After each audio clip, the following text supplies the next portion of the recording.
Paano kung normal naman ang takbo mo sa kalsada pero bigla kang nakarinig ng malakas na pagsabog at maramdaman mong humihila o nanginginig ang sasakyan? Posibleng pumutok o biglang nawalan ng hangin ang isang gulong. Pwede itong mangyari kahit sa experienced driver at mas delikado kapag mabilis ang takbo.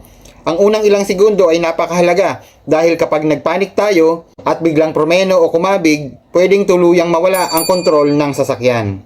Kaya't narito ang top 5 na tamang gawin kapag biglang pumutok ang gulong habang umaandar. Number 5. Huwag mataranta at hawakan ng maayos ang manibela. Kapag pumutok ang gulong, maaring biglang humila ang sasakyan sa ibang direksyon. Hawakan ng maayos ang manibela gamit ang dalawang kamay at panatilihin ang sasakyan sa direksyon ng lane. Huwag agad kumabig papunta sa shoulder dahil baka may motorsiklo, sasakyan, poste o barrier sa tabi. Ang tanong, kung biglang humila ang manibela kapag mabilis ang takbo mo, ano ang una mong instinct? Preno ba o kontrolin muna ang manibela? Number 4. Huwag biglang tapakan ng madiin ang preno. Natural na reaksyon natin ang promeno agad. Pero kapag unstable ang sasakyan dahil sa sirang gulong, ang biglang hard braking ay maaaring lalong makagulo sa balansin nito.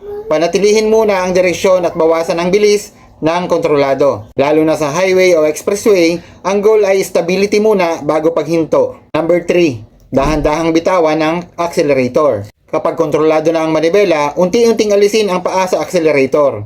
Hayaan munang bumaba ang bilis ng sasakyan ng maayos. Iwasan ang biglang galaw ng manibela, accelerator o preno. Mas predictable ang sasakyan kapag gradual lang ang lahat ng kilos. Kapag bumagal na at mas stable na, saka ka maghanda para makalipat sa ligtas na bahagi. Ang tanong ng karamihan, paano kung dikit ka na sa unahan? Yan po ang dapat nating tandaan, dapat lagi may safe braking distance. Number 2, gumamit ng signal at humanap ng ligtas na paghihintuan.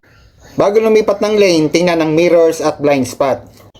Gumamit ng signal light at dahan-dahang pumunta sa ligtas na shoulder, parking area, gasolinahan o ibang lugar na malayo sa mismong daloy ng traffic. Kapag ligtas ng nakahinto, i-on ang hazard lights. Ikaw, kung nasa expressway ka, pipilitin mo bang umabot sa susunod na exit o hihinto ka na lang sa isang ligtas na lugar? Ang importante rito, wag nating isugal ang kontrol ng sasakyan para lang makarating ng mas malayo. At ang number 1, wag ipagpatuloy ang biyahe gamit ang sirang gulong.